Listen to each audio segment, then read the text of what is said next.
하나님께서 형통한 요셉입니다.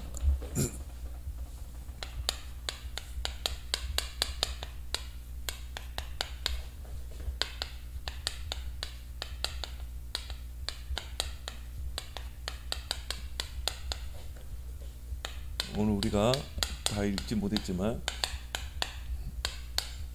39장 1절에 23절입니다. 이제 요셉이 형들에 의해서 이스마엘 상인들에게 팔려가고, 또 이스마엘 상인들은 요셉을 애굽으로 데려와서 노예시장에 이제 팔았겠죠. 근데 그런 상황, 또 보디발이 요셉을 또 사가는 상황, 아버지의 사랑을 입었던 그 요셉이 졸지에 노예 신세가 됐거든요. 근데 오늘 이 본문에 함께라는 단어가 여호와께서 요셉과 함께 하시니, 그 단어가 4번이 나와요. 그리고 형통이라는 단어가 한 3번 나오고, 그리고 요셉을 위하여 보디발의 집과 소유에 여호와의 복이 임하니라. 그 말은 요셉이 어디에 있느냐에 따라서 하나님의 모든 축복이 다 몰아갔다는 것입니다. 어떻게 고난 속에서 이런 축복을, 형통한 축복을 누릴 수 있었는가? 그렇다면 하나님의 자녀에게 찾아오는 고난들, 특히 언약 가진 이 언약 백성에게 찾아오는 이 고난들을 우리는 어떻게 해석해야 되는가? 또 우리가 고난 앞에서 우리의 자세는 또 어떻게 해야 되는가를 우리 요셉의 인생을 통해서 우리는 봐야 될 줄 믿습니다. 그래서 이 요셉이 애굽에 팔려갔다는 말이죠.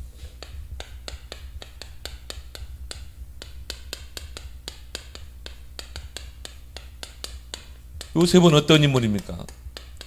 하나님의 큰 은혜를 입은 자거든요. 그래서 확실한 언약을 이 꿈을 통해서 볼 만큼 확실하게 붙잡았잖아요. 형들의 뱃단이 요셉 앞에 절하고, 또 하늘의 해와 달과 별이 요셉 앞에 전하고, 뭘 말합니까? 요셉을 통해서 세계 복음화가 이루어진다.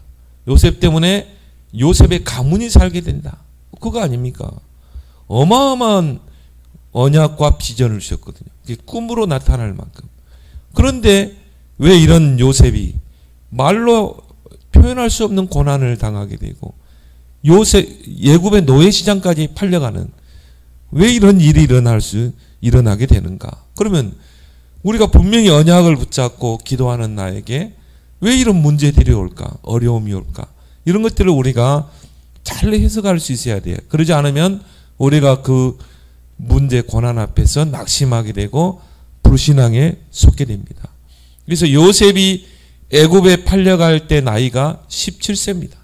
그러면 뭐 우리나라 학생으로 말하면 고등학교 1학년입니까? 고등학교 1학년. 뭐 우리 주역이 많은 나이 아닙니까? 지금도 나는 우리 큰아들을 보면요, 어린 애기 같아요. 물가에 내놓은 애기 같아. 그런데 그 나이에 애굽으로 팔려갔다니까요.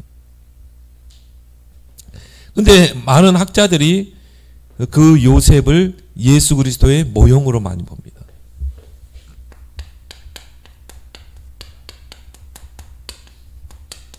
그래서 하나님께서 요셉의 생애를 통해서 예수 그리스도를 계시하셨다 이 말이죠. 예수 그리스도의 장차 이 땅에 오셔서 구원을 이루시고 부활을 승천하실 그 예수 그리스도를 요셉을 통해 보여주셨다. 이렇게 해석하는 학자들도 있습니다. 대체나 우리 요셉의 생을 쭉 보면은 그 속에서 예수 그리스도의 삶을 우리가 잘 볼 수 있거든요. 그래서 창세기 37장 28절에 보니까요, 그 형들이 이스마엘 상인들에게 은 20냥을 받고 요셉을 팔았거든요. 근데 예수님도 가룟 유다가 군병들에게 뭡니까? 은 30을 가지고 유대 지도자들에게 팔아버리잖아요. 또 이 보디발의 아내에 이 유혹이 있었죠.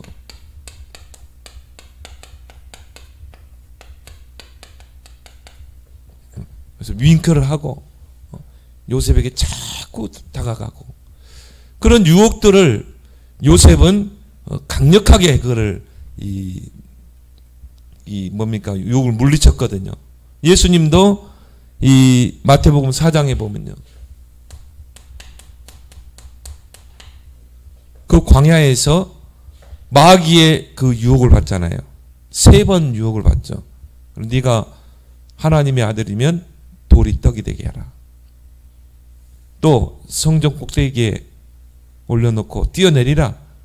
하나님의 말씀에 하나님이 천사를 동원해서 네 발이 땅에 닿지 않도록 보호한다고 했지 않냐. 말씀을 가지고 사단이 미혹이 있거든요. 그리고 천하만국을 보여주면 내 앞에 절하면 이 모든 것을 다 주겠다. 예수님이 다 3번 유혹을 물리쳤죠. 이 안에도 이제 우리가 안 읽었지만요. 매일 유혹을 했어요. 매일 요셉에게.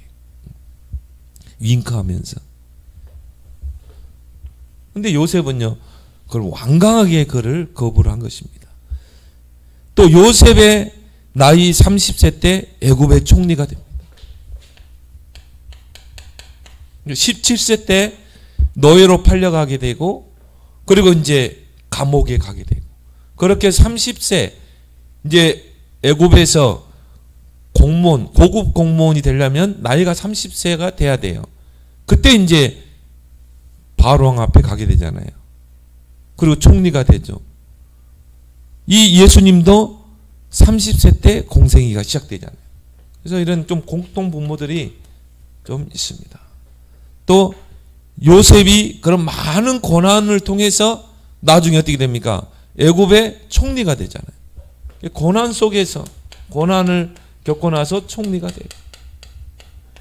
예수 그리스도는 그 십자가의 고난을 당하시고 그리고 뭡니까? 부활하시고 영광의 주님으로 부활하셨죠. 그런 이제 공통 분모들을 좀 찾을 수 있고요. 또 요셉이 총리가 됐을 때 형들이 이제 애굽의 쌀을 사러 그 총리에게 앞에 오게 되죠. 그리고 그 앞에 무릎을 꿇고 절을 하잖아요. 뭐 요셉 동생 요셉인지 몰랐죠. 그런데 나중에 이제 자신의 정체를 형들 앞에서 밝히잖아요. 그때 뭐 형들이 이 요셉에게 얼마나 미안한 마음을 가졌겠습니까? 이제 죽었다 막 이렇게 생각했겠죠. 그런데 요셉 뭐라고 그랬어요? 형들을 용서하잖아요. 형들 나를 팔았던 것 때문에 근심하지 말라. 하나님께서 당신들을 애굽에 두시기 위해서 나를 먼저 애굽에 가게 한 것이다. 형들을 어떻게 했어요? 용서하게 되죠. 예수님도 십자가 지시기 전에 누가복음 23장 34절에 보면은 그 유대 지도자들 또 유대인들을 용서하잖아요. 그래서 거기서 이제 예수님이 십자가에서 하신 기도죠. 아버지 저들을 사하여 주옵소서. 저들의 죄를 용서해 주옵소서. 자기들이 하는 것을 알지 못하느니라. 그래서 이런 부분들이 좀 공통 분모들이 또 몇 가지 있지만은 그래서 요셉의 생애를 통해서 예수 그리스도를 하나님이 보여주셨다. 이렇게 또 해석하는 분들도 계십니다. 그러면서 이 모든 고난을 하나님의 절대 주권 안에서 해석해야 돼요. 그래서 모든 것이 누구의 손에? 하나님의 손에. 우리가 앉고 일어서는 것도 하나님의 손에. 살고 죽는 것도 하나님의 손에. 크고 강하게 된 것도 하나님의 손에. 그래서 다윗의 고백처럼 모든 주권이 하나님의 손에 있나이다. 그러면 하나님의 자녀 또 언약 백성에게 일어나는 모든 문제들, 사건들, 위기들, 고난들 여기에는 반드시 하나님의 절대 주권이 있다 이 말이에요. 그래서 동방의 큰 의인인 욥이 막 고난이 오잖아요. 이 마귀가 하나님 앞에 와서 욥을 막 참수하죠. 그때 하나님께서 욥을 한번 시험해 봐라. 절대 욥은 하나님을 배반하지 않을 것이다. 근데 하나님께서요 딱 제한을 두잖아요. 욥의 몸은 건드리면 안 돼. 나중에는 또 욥의 목숨을 네가 건드리면 안 돼. 그렇죠. 그러니까 하나님의 절대 주권 안에서 욥에게 고난을 하라 그러잖아요. 마찬가지입니다. 하나님의 자녀 언약 백성의 모든 고난, 모든 역경은 하나님의 절대 주권 안에서 해석해야 돼요. 그 말은 뭡니까? 거기에는 반드시 하나님의 절대 계획이 있다는 거.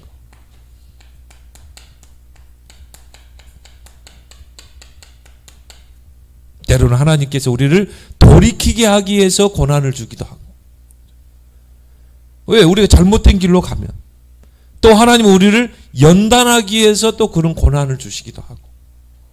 또 하나님의 소망을 이루기 위해서 또 고난을 주시기도 하고. 그래서 구원받은 성도에게 모든 어려움과 문제와 고난은 다 축복이다. 결국은 축복이에요. 잘못된 것을 깨닫게 하고 돌이키게 하기 위해서. 다윗처럼 정금과 같은 신앙으로 연단하기 위해서. 또 하나님의 계획과 소망을 이루기 위해서. 여러분 잘 해석하길 바랍니다. 그래서 바울은 뭐라고 했습니까? 성도에게 모든 고난은 유익하다고 그랬어요. 유익함이라. 참 이걸 아는 사람 요셉이 이걸 알았어요. 진짜 요셉의 일생을 쭉 보면요, 뭐 근심했다, 낙심했다, 뭐 불신앙했다, 이게 하나도 안 나와요. 아브라함은 환경이 어려우니까 애굽으로 갔거든요. 구걸하러. 근데 요셉은 그게 전혀 안 나와. 요셉에게 나오는 건 뭡니까? 함께 하셨다, 형통케 하셨다, 요셉을 위하여, 그렇죠? 요셉에게 은혜를 베푸시고. 그래서 요셉을 우리가 또 위대한 신앙이라고 보는 것입니다. 저는 다윗보다 더 위대한 신앙이라고 그러거든요. 왜? 다윗은 실수했거든요. 그래서 이 요셉의 생애를 통해서 모든 문제, 사건, 모든 것에 하나님의 계획이 있다는 것을 우리에게 이 교훈으로 보여주시죠.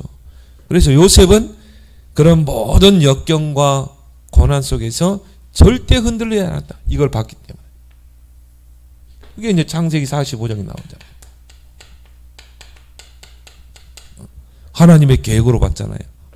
이건 하나님이 하신 일입니다. 그래서 나를 애굽에 파신 분은 당신들이 아니고 하나님이십니다. 요셉은 이미 애굽으로 딱 팔려갈 때 이미 이걸 봤어요. 하나님의 계획, 하나님의 절대 주권 안에 하나님의 계획이다. 그래서 하나님의 계획을 찾기 위해서 기도하는 것이죠. 그래서 우리가 흐름을 놓치지 말라는 게, 말씀의 흐름, 기도의 흐름을 놓치지 말라는 게 뭐냐면, 우리가 언약 붙잡은 우리에게 이런 문제, 어려움이 오거든요. 올 수밖에 없어요. 그러면은 그 속에서 하나님의 계획을 찾는 방법은 하나님의 말씀의 흐름, 기도 속에 찾는 거죠. 그래서 우리가 말씀, 우리 하나님 무슨 말씀을 주셨지? 그럼 기도하는 거 아니겠습니까? 그래서 하나님의 계획을 보기 위해서 절대 언약을 붙잡는 것입니다.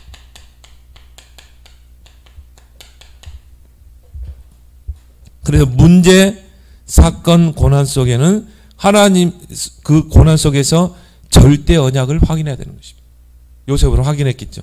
그래, 하나님은 나를 통해 세계 복음화 언약을 이루시기 원하신다. 해와 달과 별을 통해 보여주셨지 않냐? 형들의 뱃다에 내게 절하는 걸 통해 보여주셨지 않냐? 절대 언약이 있는 사람은 흔들리지 않습니다. 언약이 확실하면 흔들리지 않아요. 그런 고난 속에 있습니다. 근데 언약이 없으면 어떻게 돼요? 흔들릴 수밖에 없죠. 그래서 광야길 갈 때 하나님이 언약궤를 따라가라는 이유가 그겁니다. 언약궤를 따라가면 흔들릴 이유가 없어요. 언약궤가 멈추면 멈추고, 언약궤가 진행하면 진행하고. 그러니까 언약궤를 따라가는 사람은 내 계획이 없어요. 여러분이 지금 언약의 흐름을 따라가고 있다. 계획이 없어요. 그냥 언약 안에서 이제 우리는 모든 걸 행하는 것입니다. 요셉은 그런 어려움이 올 때마다 하나님이 내게 보여주신 언약을 늘 확인했겠죠. 그러면서 하나님의 계획을 찾았겠죠. 그래서 보디발의 집에 가서도 열심히 한 거예요. 성실하게 한 거예요. 왜? 거기 하나님의 계획을 찾아야 되니까. 대충 일하고 다른 노예보다도 더 일도 안 하고 그러면은 어떻게 하나님의 계획을 찾겠어요? 더 열심히, 성실하게, 정직하게 딱 일을 하니까 거기서 하나님의 계획이 보이잖아요. 그러면서 절대 여정을 떠난 거죠. 아, 이게 하나님이 내게 허락하신 여정이구나. 그것도 뭡니까? 서밋의 여정이구나. 왜? 이미 요셉은 미리 서밋으로 불렀잖아요. 꿈을 통해.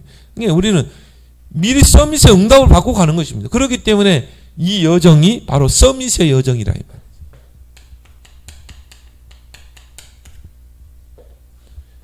그렇게 해서 결국은 뭡니까? 노예로 가고 감옥으로 가고 이렇게 해서 하나님의 절대 목표를 딱 이루어가는 것이죠.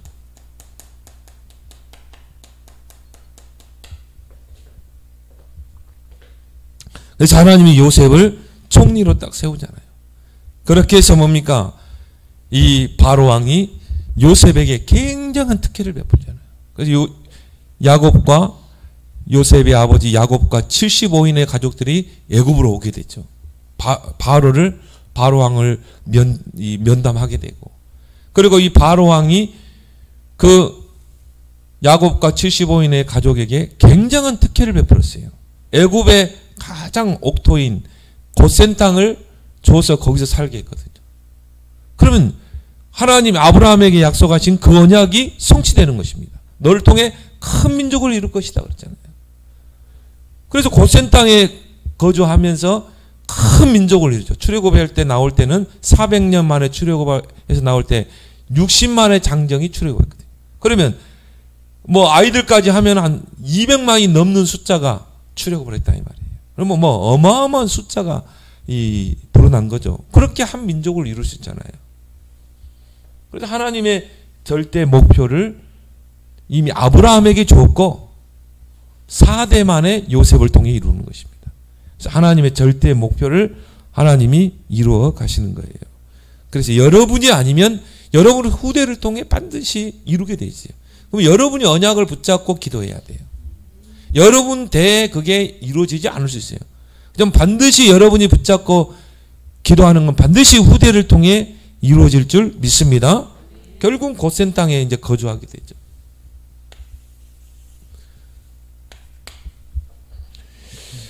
근데 요셉이 그런 고난을 당했지만 하나님은 범사에 요셉을 형통하겠죠.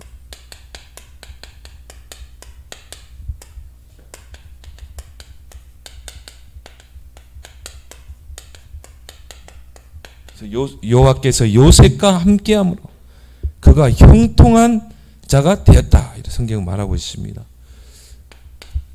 그래서 이제 요셉이 보디발의 집에 노예로 팔려가게 됩니다.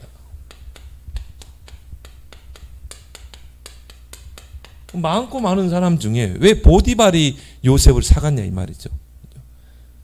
이걸로 해석해야 돼요. 이걸로. 하나님의 절대 주권. 거기에 하나님의 절대 계획. 그것이 바로 서밋의 여정이에요. 보디발이 요셉을 사갈 수밖에 없는 거예요. 하나님 보디발이라는 인물을 딱 예배해 놓고 이제 하나님이 요셉을 애굽의 노예 시장에 팔리게 한 것입니다. 왜 이 보디발이라는 인물이 중요하냐면은 오늘 1절에 보면은 이 요셉이 이끌려 애굽에 내려가매 바로의 신하 친위대장 애굽 사람 보디발이 그를 그리로 데려간 이스마엘 사람의 손에서 요셉을 사니라. 그렇죠? 누구? 바로의 신하 애굽 친위대장 애굽 사람 보디발. 그렇죠? 이게 중요한 것입니다. 그래서 바로의 신하 친위대장. 근데 우리 이제 오늘날로 말하면 경호대장이죠.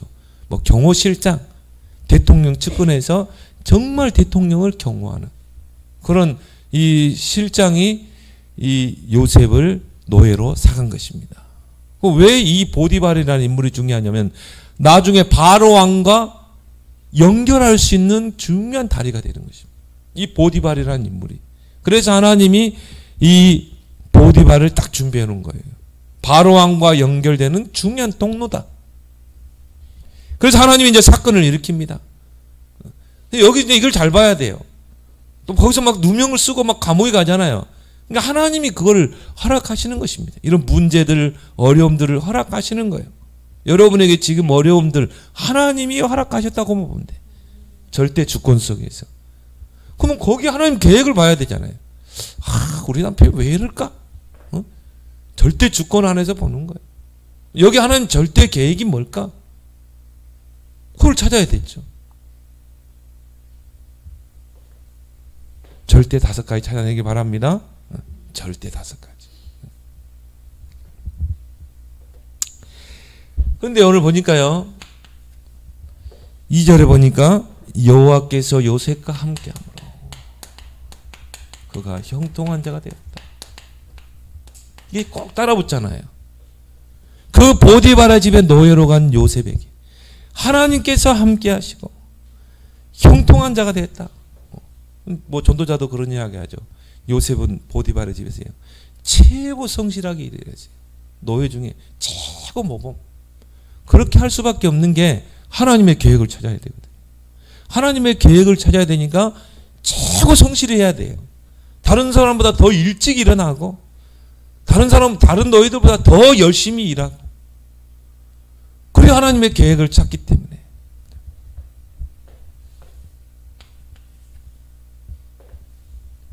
나를 속썩이는 남편이 있다. 더 열심히 봉사해보자.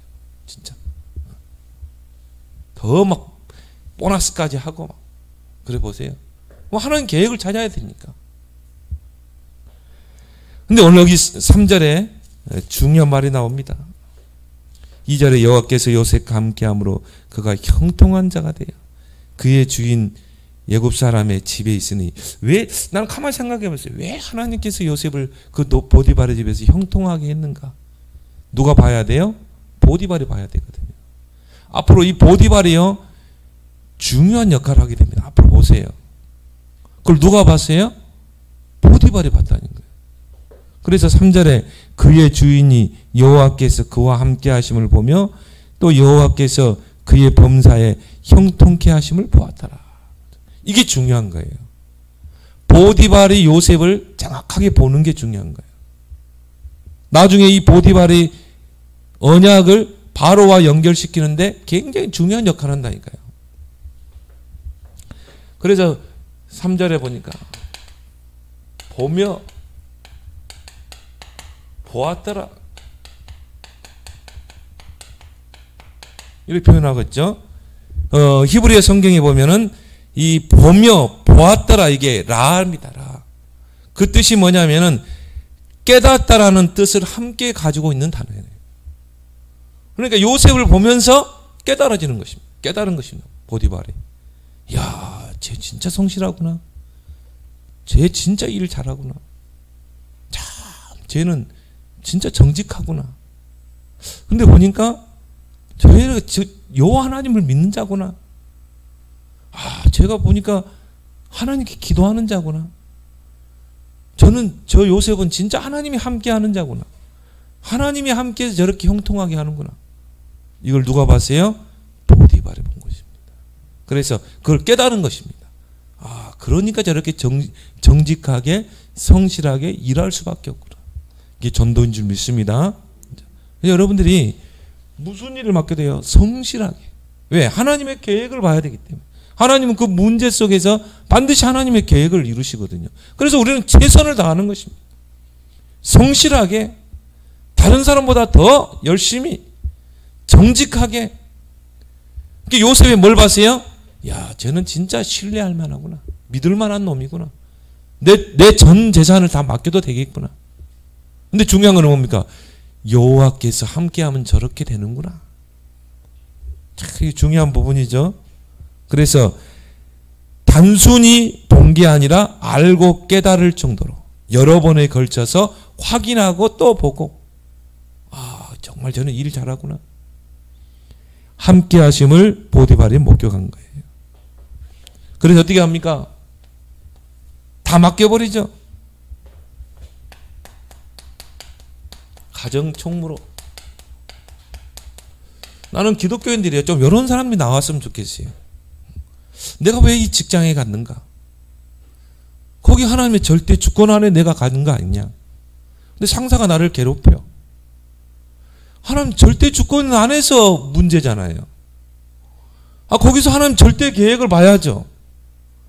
그러면 요셉처럼 성실하게 일해야죠. 다른 사람보다 더 10배로 뛰고 정직하게, 쟤는 정말 일 잘하나. 불신자 상사가 보면서요, 야, 쟤는 진짜 신뢰할 만한 놈이야. 우리 회사 모든 걸 다 맡겨도 될 놈이야. 알고 보니까 저 예수 그리스도를 구원자로 믿고 있는 자구나. 교회 다니는 사람이구나. 이게 진짜 서밋으로 가는 그 비결이라니까요. 가정 총무로 요셉을 막 세워버리잖아요. 왜? 그만큼 신뢰했기 때문에. 요셉을. 그래서 오늘 4절에 요셉이 그의 주인에게 은혜를 입어 섬김에 그가 요셉을 가정 총무로 삼고 자기의 소유를 다 그의 손에 위탁하네. 전 소유를 다 먹는 것과 음식과 마누라만 빼고 다 맡겨버렸어요.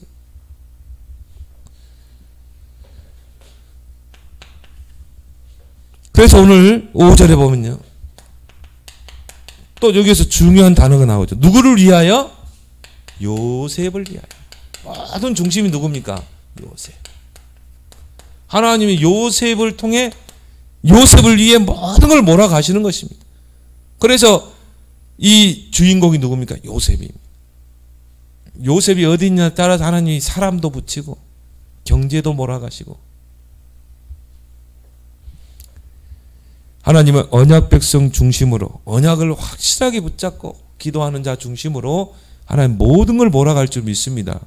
그게 성도가 이 세상을 다스리고 정복하고 해야 되기 때문에, 이 땅에 하나님을 나라를 이루어야 되기 때문에, 그거는 구원받은 성도의 당연한 축복이에요. 생육, 번성, 충만, 정복, 다스리라고 그랬잖아요. 그래서 창세기 12장 3절에도 아브라함에게 너는 본토지 아버지를 떠나 내게 지시할 땅으로 가라. 너는 복의 근원이 될지라. 그럼 뭐라고 그러세요? 너를 축복하는 자를 축복하고 너를 저주하는 자를 저주하겠다고 그랬죠. 여러분이 복의 근원입니다. 그래서 요셉을 위하여 보디발의 집과 소유에 여호와의 축복이 임하니라. 그래서 6절에 보니까 주인이 그의 소유를 다 요셉의 손에 위탁하고 자기가 먹는 음식에는 간섭하지 아니하더라. 먹는 음식과 마누라 외에는 간섭 않고 네가 다 가정의 이 재산 모든 소유를 다 주관하게 하잖아요.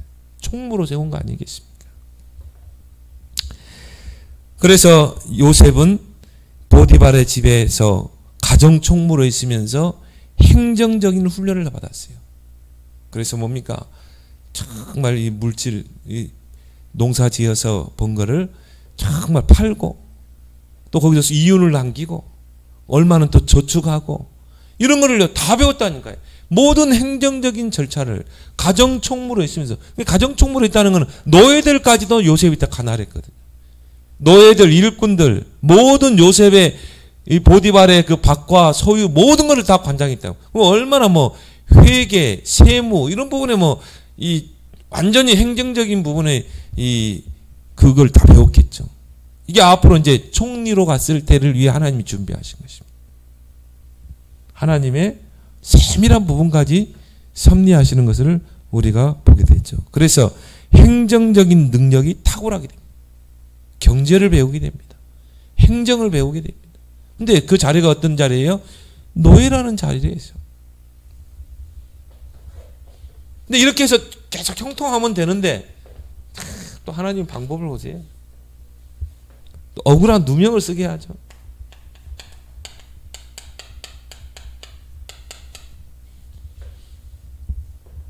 이 보디발의 아내가 계속 윙크를 하는 것입니다. 오늘 7절에 보니까 6절 하반절에 요셉은 용모가 빼어나고 아름답더라. 요셉은 좀 이제 용모가 빼어났나 봐요.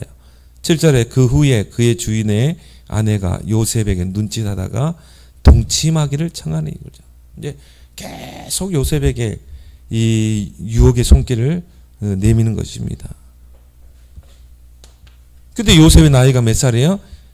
17세.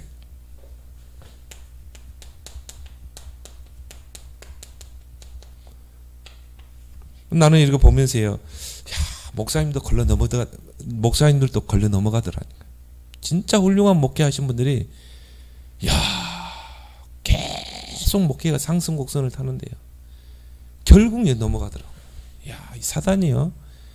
얼마나 이 언약 가진 목회자를 치려고 하는지요. 야, 이게 진짜 이 사단의 약속은 이거 목사님 놓고 기도 많이 해주시기 바랍니다. 여러분 담임 목사님을 꼭 기도해야 돼요. 이런 사단의 유혹들이 결국 언약 가진 자를 무너뜨리려고 하는 것이죠. 이게 사단이요. 보디발 아내를 통해서 어떻게 합니까? 요셉을 무너뜨리려고. 요셉만 무너뜨려 버리면 물론 하나님 또 다른 방법으로 세계복음화 하겠지만, 그래서 오늘 8절에서 9절 그런 이 아내가 하루 매일 유혹을 하는 것입니다. 매일 눈짓하고 유혹하고 동침하자. 근데 요셉이 이걸 완강하게 거절했거든요.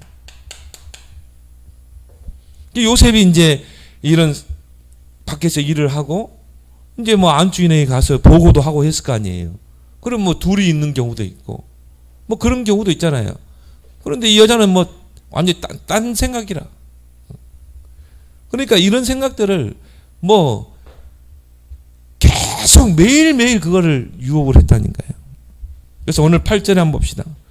요셉이 거절하며 이 7절에 그 후에 그의 주인의 아내가 요셉에게 눈짓하며 동침하기를 청하니 요셉이 거절하며 자기 주인의 아내에게 이르되 내 주인이 집안의 모든 소유를 간섭하지 아니하고 다 내 손에 위탁하였으니 이 집에는 나보다 큰 이가 없으며 주인이 아무것도 내게 금하지 아니하였어도 금한 것은 당신뿐이니 당신은 그의 아내임이라. 그런즉 내가 어찌 그 악을 행하여 하나님께 죄를 지을. 이거는 내 주인에게 죄를 짓는 거고 이거는 하나님께 내가 죄를 짓는 거다. 그래서 나는 안 된다는 거예요. 완강하게 거부를 하죠. 그런데 이 여자가 그 정도 되면 알아들어야 되잖아요. 그 정도 되면 알아들어야지.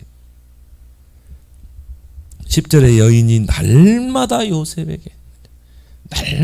요셉에게 청하였으나 요셉이 듣지 아니하며 동침하지 아니할 뿐 아니라 함께 있지도 아예 그 자리에 있지도 피해버린 것입니다.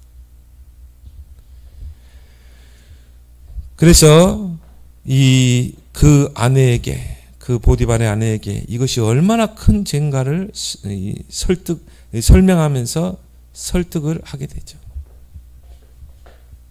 뭐 그 정도 되면 이제 물러서야 되는데 이제 뭡니까? 10절에서 18절에 이제 그 여자가 이제 뭐 더 완강하게 나오는 것입니다. 10절에 보니까 여인이 11절에 그러할 때 요셉이 그의 일을 하러 그 집에 이제 안주인에게 보고하러도 가고 했겠죠. 그 집에 들어갔더니 그 집 사람들은 하나도 거기 없었더라. 그 여인이 그의 옷을 잡고 이르되 나와 동침하자. 그러나 요셉이 자기의 옷을 그 여인의 손에 버려두고 밖으로 나가매. 뭐 홀리브로 했잖아요. 전에 그때는 옷이 뭐 그냥 천에다가 구멍만 뚫어가지고 있잖아요.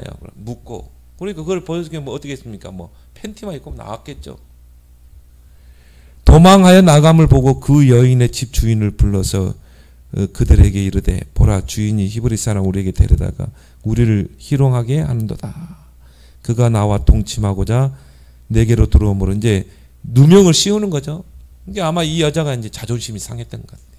뭐 그 정도까지 했는데도 그렇게 유혹을 했는데도 뭐 립스틱 바르고 뭐 별짓 다 했겠죠. 향수 뿌리고 그랬는데도 요셉이 그 자리를 피하려고 그 여자를 피하려고.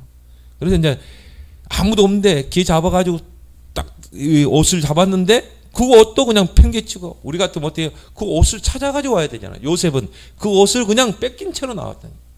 그냥 팬티만 입고 나온 거예요. 한마디로. 그러니까 그 보디발의 아내가 이제는 수치심과 뭔가 분노가 일었을 것입니다.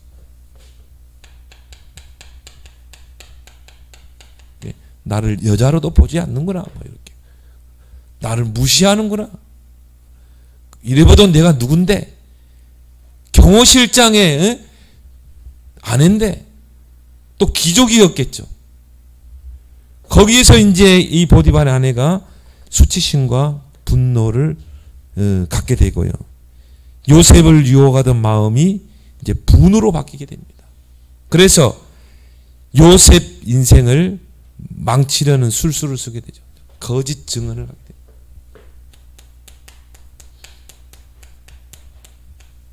근데 그 종들에게요, 저 요셉이 나를 덮치려고 했다. 그래가지고 이제 뭡니까? 그게 이제 보디발의 귀에 들어가게 된 것입니다. 그렇게 해서 감옥에 누명을 쓰고 갇히게 되죠. 그런 사건들, 뭐 그 정도 되면 하나님 원망할 수 있잖아요. 그 정도 되면 낙심할 수 있죠. 절망에 빠질 수 있잖아요. 이걸로 봐야 돼요. 하나님의 절대주권. 왜 하나님이 나에게 이런 문제를 허락하셨겠는가? 그 속에 하나님의 절대 계획이 뭘까? 그래서 여러분은요, 반드시 말씀과 기도의 흐름을 놓치면 안 돼요. 이거 놓쳤다, 그대로 무너지게 돼 있어요. 말씀과 기도의 흐름 놓쳤다, 그대로 무너져 버린다. 무너진 사람은 왜 무너집니까? 말씀과 기도의 흐름 놓쳐서 그래요. 기도 안 해서 그래요. 기도 안 하면 사단이 틈탑니다. 그래서 예수님은 기도하는 죄를, 기도를 쉬는 죄를 범치 말라고 그랬잖아요. 그렇게 해서 이제 이 누명을 뒤집어 쓰는데, 오늘 19절에서 20절. 자, 보세요. 19절에 보니까 그의 주인이 자기 아내가 자기에게 이르기를 당신의 종이 내게 이같이 행하였다 하는 말을 듣고 심히 노한지라. 이에 요셉의 주인이 그를 잡아 옥에 가두니 그 옥은 왕의 제수를 가두는 곳이었더라. 요셉이 옥에 갇혔으나. 저기 한번 가만히 생각해 보세요. 그 보디발이 그 아내의 말을 믿었을까요? 저는 믿지 않았다고 보거든요. 그걸 곧대로 듣지 않았다고 보거든요.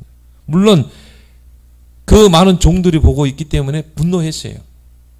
요셉에 대해 분노했지만, 그때 당시에 노예가 주인의 아내를 그런 강간 미수를 하게 되면 즉각 그 자리에서 처형을 당합니다. 노예이기 때문에. 그 자리에서 많은 노예들이 보는 앞에서 시범 케이스로 그냥 이 목을 날린다거나 그렇게 했어요. 그런데 보디발이 요셉을 살린 거예요. 그럼 보디발이 요셉을 살리는 방법이 뭡니까? 물론 분노해야 돼요. 막 경노해야 돼요. 노예들 앞에서. 그렇지만 요셉을 살리려면 감옥에 넣어야 되는 것입니다. 요셉을 살릴 수 있는 길은 요셉을 감옥에 넣어야 돼요. 왜요?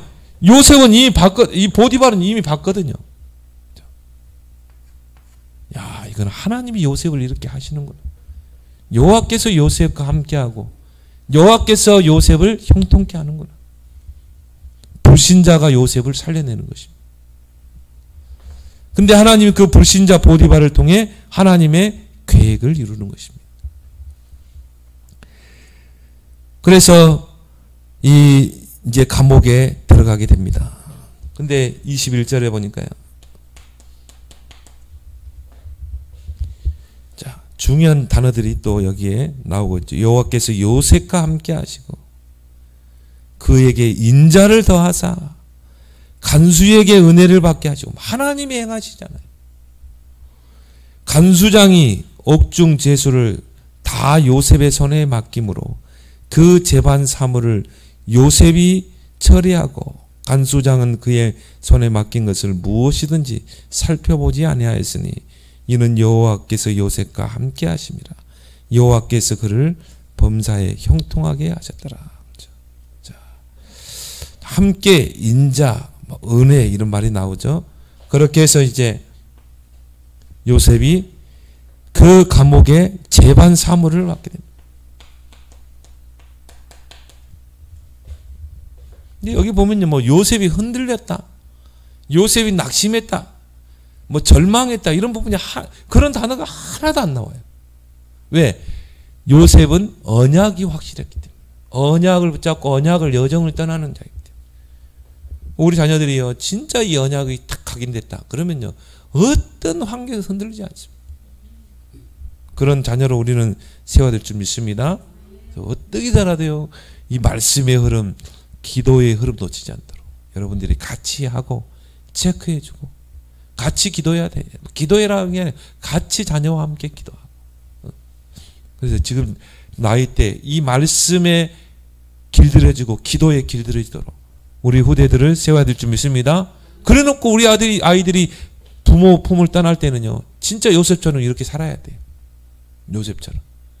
요셉처럼 정말 하나님의 함께 하심 누리고, 그 속에서 형통하심을 누리고, 그 속에서 하나님의 계획을 보고. 요셉은 이 정치범 수용소에 갇히게 됩니다. 거기에서 이제 뭡니까? 정치인들이 다, 왕 앞에 잘못한 사람들이 다 왔을 거 아니에요. 정치범 수용소. 거기에서 애굽 제국에 대한 이야기도 들었을 것이고, 정치범 수용소에 있었기 때문에 뭘 들었겠어요? 정치 이야기 들었겠죠. 정치가 어떻게 가는지.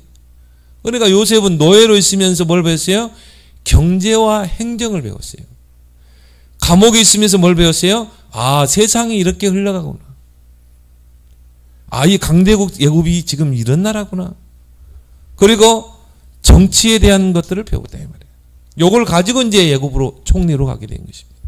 경제와 정치로. 근데 그게 그냥 학교에 가서 배운 게 아니라 노예라는 환경 속에 하나님이 집어넣어서, 감옥이라는 환경에 집어넣어서. 그래서 성도에게 모든 고난은 유익이라. 요셉에게는 정말 배움의 좋은 기회가 된 것입니다. 그럼 우리가 하나님이 함께 하심이 바로 형통이다.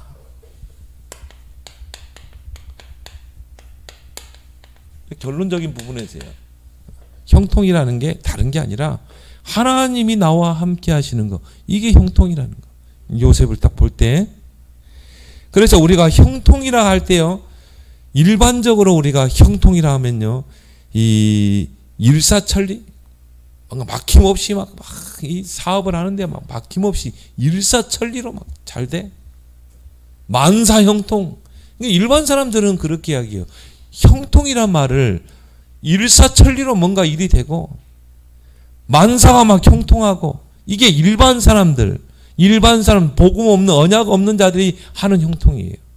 근데 우리가 요셉의 생을 놓고 볼 때 일사천리든가요? 만사형통이 아니잖아요. 막 노예로 가고, 막 형들에 의해서 막 이 노예로 팔려가고, 보디바라 집에 팔려가고, 막 누명을 쓰고 막 감옥에 가고, 세상 사람들이 말하는 그런 형통이 아니라니까요. 여기서 하나님이 우리에게 형통케 하신다는 그 형통은 함께 하시는 것이 형통이라 이 말이에요. 구원받은 지금 나와 함께 하는 거. 이게 형통 중에 형통인 줄 믿습니다. 다윗이 시편 23편에 여호와는 나의 목자시니 내게 부족함이 없으리라. 그가 나를 형통케 하심이라. 그가 나와 함께 하심이라 그랬죠. 그때 이 시편을 쓸 때가 이 다윗이 정말 고난 속에, 역경 속에 있을 때예요. 깨달은 거죠. 하나님의 지팡이가 나와 함께 하는 게 그게 형통이구나. 그래서 나는 부족함이 없구나.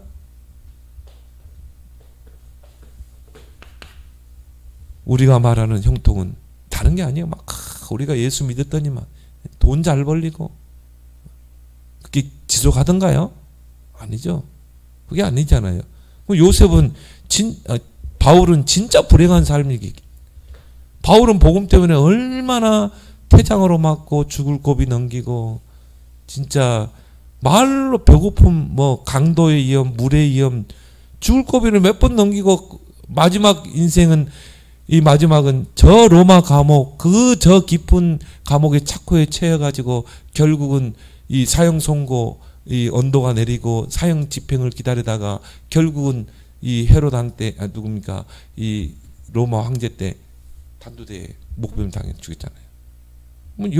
바울이라는 그 생애에는 일반 사람들이 말하는 일사천리, 만사형통이라는 그 단어가 붙을 수가 없어요. 하나님 말씀하는 형통이 뭡니까? 함께 하시는 것. 이게 형통인 줄 믿습니다. 그래서 고난은 하나님이 함께 하심을 누릴 최고의 기회다. 그래서 하나님은 이런 고난을 허락하시는 거예요. 왜? 이거 안 누리면요, 내 고집대로 살거든요. 창세기 3장, 6장, 11장 인생 살거든요. 그렇죠? 하나님 다 고난을 줘가지고 하나님 바라보게 하고 하나님께 기도하게 하고 하나님께 집중하게 하고. 왜? 우리 체질이 창세기 3장 체질이거든. 창세기 3장 체질이 뭡니까? 어떻게 해서라도 하나님 떠나려고 하는 체질이죠. 어떻게 해서라도 하나님 떠나려고. 하나님 우리를 떠나도록 그냥 둡니까? 하나님이 하나님의 백성인데 끝까지 하나님을 찾아가잖아요. 고난을 줘서라도 징계를 줘서라도 하나님이 다시 하나님 바라보게 만드는 것입니다. 그래서 고난은 하나님이 함께 하심을 누릴 최고의 기회. 요셉이 이 고난 속에서요, 이 하나님이 함께 하시는 형통한 축복을 누리는 거예요. 그게 오늘 여호와께서 요셉과 함께 함으로 형통하게 되었다. 그 뜻이라 이 말이죠. 그 우리는 세 가지죠. 믿음. 하나님이 나와 함께 하신다. 임마누엘. 그리고 온니스. 모든 걸 합력해서 때로는 우리가 고난 속에 빠지기도 하고 또 역경 속에 빠지기도 하고, 그래서 하나님을 사랑하는 자, 그 뜻대로 부르심을 입은 자들에게는 모든 것이 합력하여 선을 이루시는 것. 모든 것을 합력해서 우리와 함께 하신다. 이게 형통 중에 형통인 줄 믿습니다. 그럼 여러분들이요, 이 고난을 잘 해석해야 돼요. 바른 해석을 해야 됩니다. 그 속에는 반드시 하나님의 계획이, 하나님의 절대 주권 안에 하나님의 계획이 있다는 것. 그 모든 고난들이 다 언약의 여정이라는 것. 하나님의 과정이라 이 말이에요. 또 하나님이 나를 연단하는 과정이라는 것.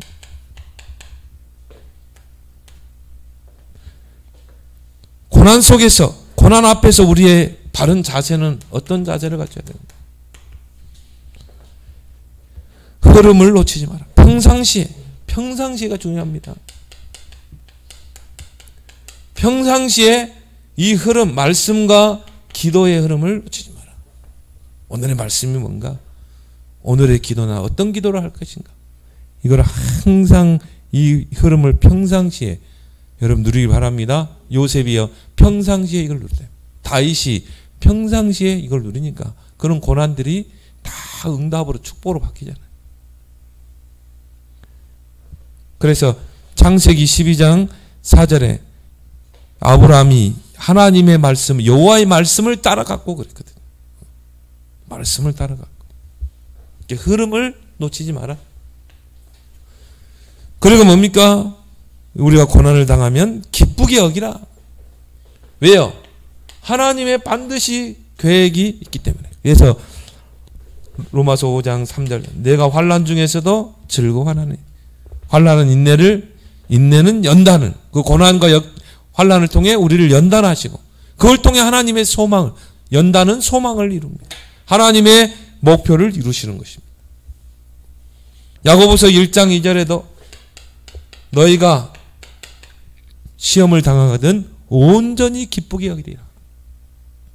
이런 고난과 시험들이 인내를 만들어낸다고 그랬어요. 로마서 8장 18절에 현재의 고난은 장차 우리에게 나타날 영광과 비교할 수 없어. 나는 여기요, 개정성경이 왜 좋기라는 단어를 빼놨어요. 개혁성경에는요, 현재 고난은 장차 나타날 영광과 좋기 비교할 수 없다. 근데 이 개정성경을 뺐더라고요. 좋기 비교할 수 없는 줄 믿습니다. 여러분들이 이 요셉의 그 생애를 놓고 여러분의 생애를 보면서 모든 고난, 역경, 어려움들을 해석하는 여러분 되길 바랍니다. 오늘 주신 말씀 붙잡고